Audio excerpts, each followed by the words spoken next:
She was wearing a yellow blouse, red capri pants, and white sandals. She was face down, lying on her straw purse. Next to the body, about 10 feet away, was a wristwatch with the band detached from one side.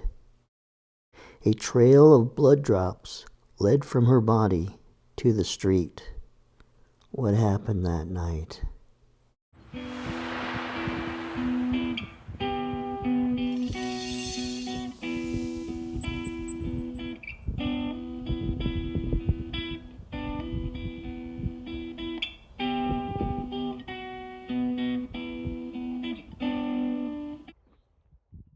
When Joseph Bates returned home, he noticed that his daughter's VW Beetle wasn't in the driveway.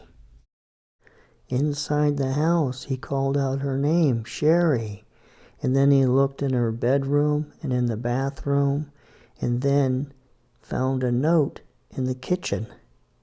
Dad went to RCC library.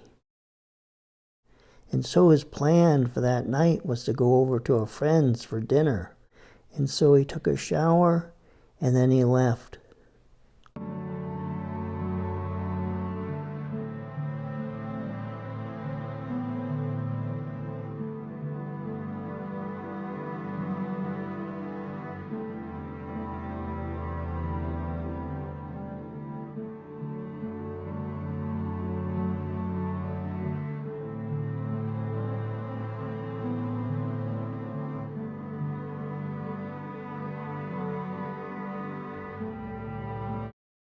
Joseph Bates was extremely worried, and he called Cheri Jo's friend Stephanie Gutman. She said that Cheri called her house at 3 and sometime later around 3:30, 3:45 and asked her to go to the library. But she said she couldn't because she had work to do. Then Mr. Bates possibly called Donna, Cheri Jo's co-worker at Riverside National Bank, and she said that Cheri called her at around 4:30 asking about her bibliography for her report on the Electoral College.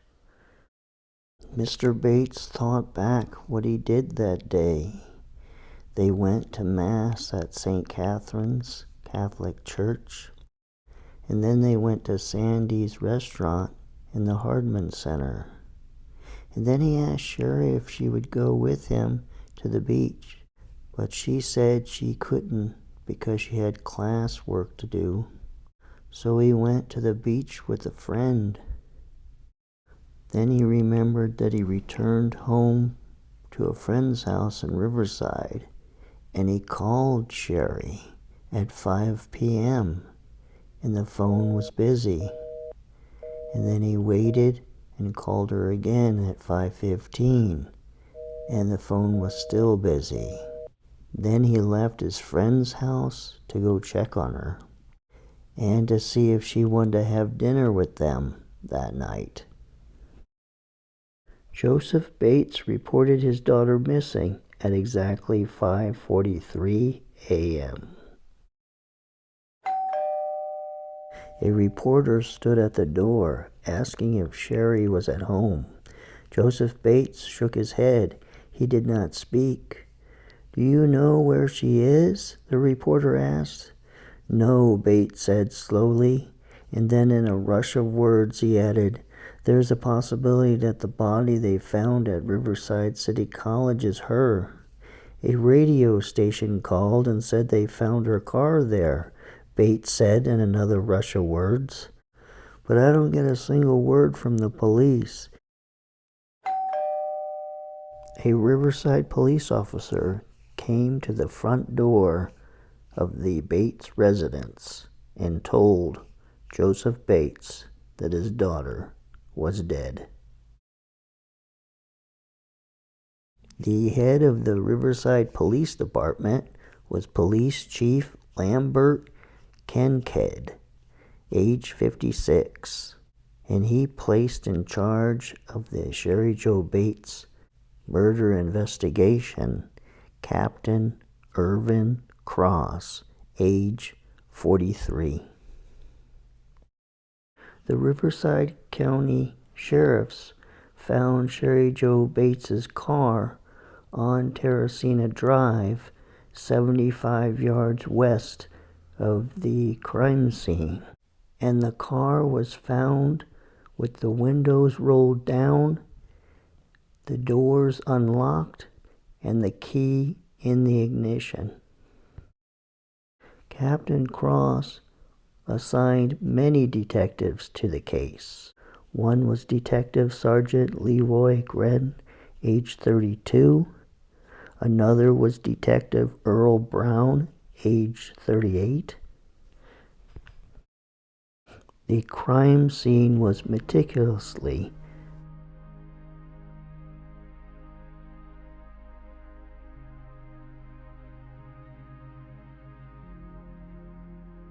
The Riverside police found this watch that was working at the time, so that's not the time of her death, and it had a 7-inch wristband, and that is slightly smaller than your average male's wrist.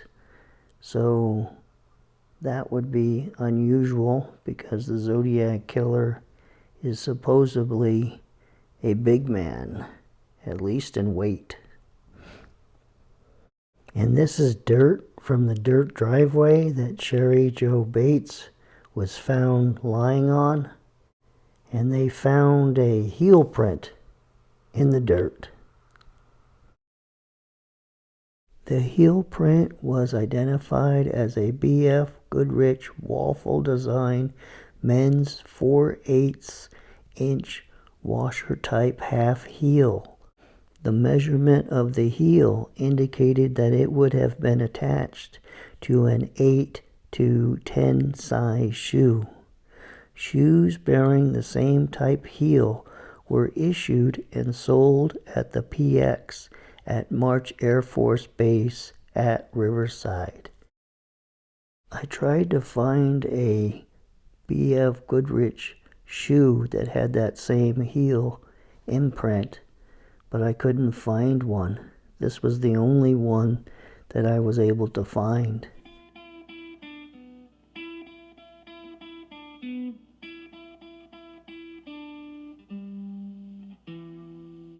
Even though the shoes were sold at military bases, the shoes are different. The shoe at Cheri Jo Bates's crime scene was a dress shoe, not necessarily a military type shoe. But the shoe print found at Lake Berryessa was a wing walker shoe, a military issue shoe for either Air Force or Navy personnel. Now, according to this newspaper article on November 18th, 1966, some of the fingerprints found on the vehicle belonged to Cheri Jo Bates, and other prints were unidentified. And in this newspaper article, police found 11 fingerprints and 7 palm prints on Cheri's car. All but 4 fingerprints and 3 palm prints were later identified as those of Cheri, her father, brother, a girlfriend of Cheri's, and a service station attendant who worked on her car the week she was murdered. This is a photograph of Cheri's VW Beetle in a parking space next to the Riverside Police Department. Voila! And here is an illustration of the majority of the fingerprints and palm prints found on Cheri's vehicle. So I'm going to start with the driver's side door. And I'm going to start with the fingerprints. There's one fingerprint that belongs to Cheri Jo in the middle of the driver's side car door. Then on the left rear bumper guard, Joseph Bates left one of his fingerprints there. And then inside the vehicle in the glove box, which I put on the hood, were two unknown fingerprints. Next, there was a fingerprint on the passenger side window on the outside of an unknown individual. It's illustrated in white. And then on the inside right leading edge of the frame was an unknown fingerprint. Okay, then the palm prints.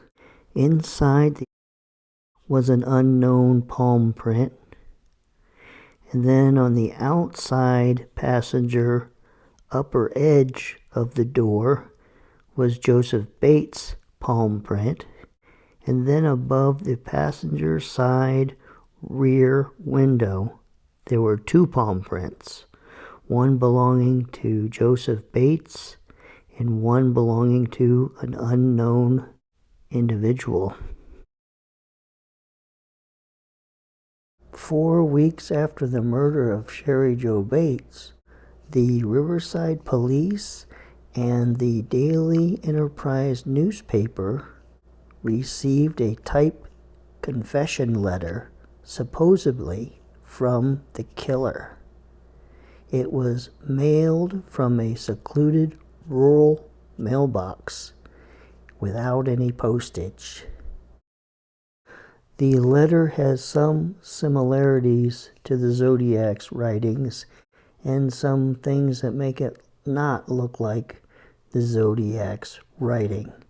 For example, it's more angry, it's more profane with kind of foul language, which the Zodiac killer never really does in his writings. And then some of the similarities are that it has copies going to the newspaper, the police, and it has written by and then a blank kind of teasing who wrote the letter. And probably the biggest similarity to the Zodiac's writing is this scream, twitch, and squirm. Even the word twitch is misspelled in this type letter and in the Zodiac's letter the same way. 2 months after the murder, an RCC janitor found this poem written on a desk. And if you compare it to the Zodiac killer's writings, the handwriting is very similar. If you look at the G, it has very similar style to it.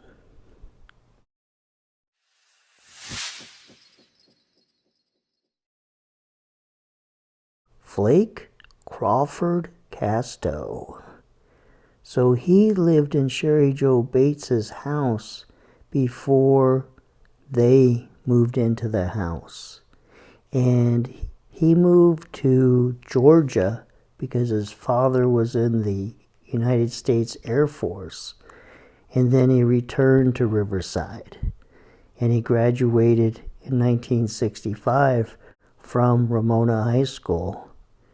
And prior to Cheri being stabbed to death, this student at RCC, Rosalind Atwood, was knifed. And here's a look at the sketch of the person that stabbed her. And you can see the similarity to the sketch and Flake Casto. About 1.5 years after Cheri's murder, he was arrested for rape in the San Diego area, and then several years later he was arrested for rape in Riverside, and then after serving 5 years in jail, sometime later he was arrested for rape again. Flake Casto Sr., his father, who could actually be the Zodiac killer. So here's his military registration card, and he fits the general description of the Zodiac killer, except he's a little lighter. But then again, that was years before. And he at one time lived in the area of San Francisco. Then there's Ross Sullivan, who worked at the RCC library. He was once incarcerated at an insane asylum in San Bernardino. He moved away after Cheri's death, but he moved to Santa Cruz, which is quite a distance from the San Francisco Bay Area. But his younger brother lived in Berkeley at the time. Then there's William Bennett, who supposedly had a crush on Cheri Jo, found out that she was engaged to be married, was playing basketball, and got word that Cheri Jo Bates was at the RCC library, and he left the game and supposedly went over to the RCC library that night, and sometime later that night he went back to the library to look for something that he might have left on the ground. And several years later, he left the country and moved to Guam, and the Riverside Police Department got a search warrant to get his DNA, and they tested it, and it did not match. Then there's Gary Francis Post, that the case breakers feel like is the Zodiac killer, and they have stated that he was at March Air Force Base recovering from some head injury in a car crash that he had. But I haven't been able to find any information of him living in Riverside at that time. I've checked the phone book, and he's not in it.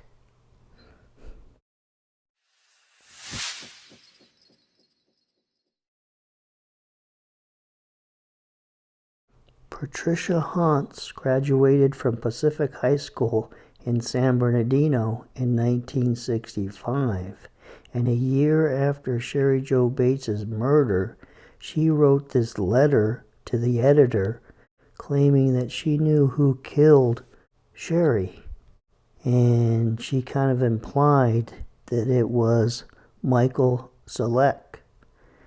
And the crazy part about this is he also graduated from Pacific High School in 1965, and through his high school years, students teased him and called him Zodiac.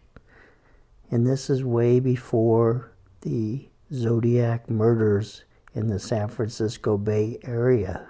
So there does seem to be some kind of connection from Pacific High School in San Bernardino to Cheri in Riverside. Now another person with a connection with Pacific High School and Cheri Jo Bates is Kathy Hunter. After she graduated high school in San Bernardino, she attended RCC with Cheri Jo Bates. There's just that Pacific High School connection again. And I couldn't have asked for a better photograph to put in my video of her. This has to be the clearest, best high school yearbook photo I've found of anybody. Now, another strange fact in this case is Officer Bud Kelly, age 29 when Cheri Jo Bates was murdered, became in charge of her murder investigation. Yet some people feel like he could be a suspect in the case because he knew Cheri. He was older than her. He attended high school at Riverside Poly, which was in the same location as RCC. It was down that embankment. The school was located there. And he was eventually arrested for child molestation in, I believe, the 90s or in the 2000s.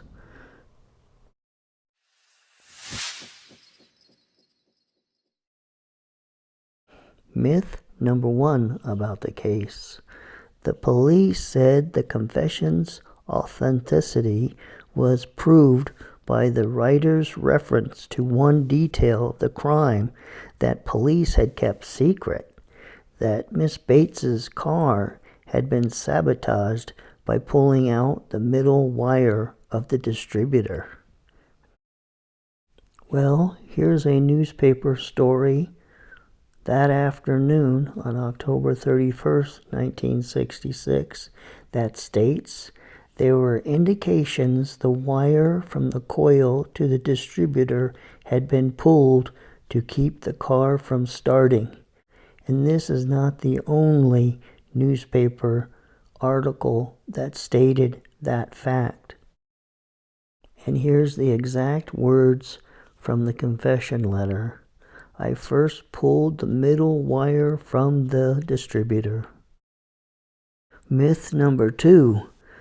San Francisco Chronicle newspaper writer Paul Avery discovered a possible link between the San Francisco Bay Area murders done by the Zodiac and the possible connection to Cheri Jo Bates' murder by the Zodiac. Here's a 3-page letter dated October 20th, 1969, shortly after the murder of Paul Stine, from the police chief of Riverside to the sheriff of Napa County, discussing possible similarities between their murderer and the murderer of Cheri Jo Bates.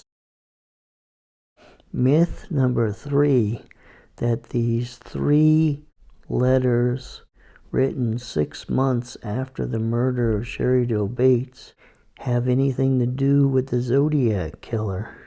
The Riverside Police in 2016 did a DNA check on the back of the stamp and found the person who wrote these 3 letters lived in San Bernardino, and he confessed to writing these letters and said he was a teenager at the time and it was a sick joke on his part, and he apologized for doing it.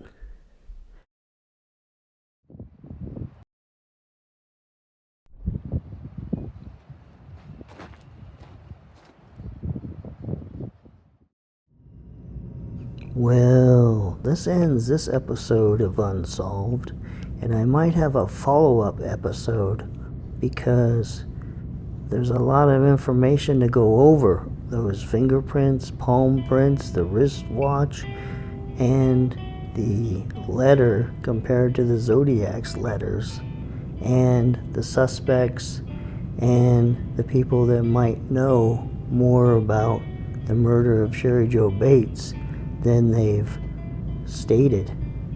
So I'll see you the next time.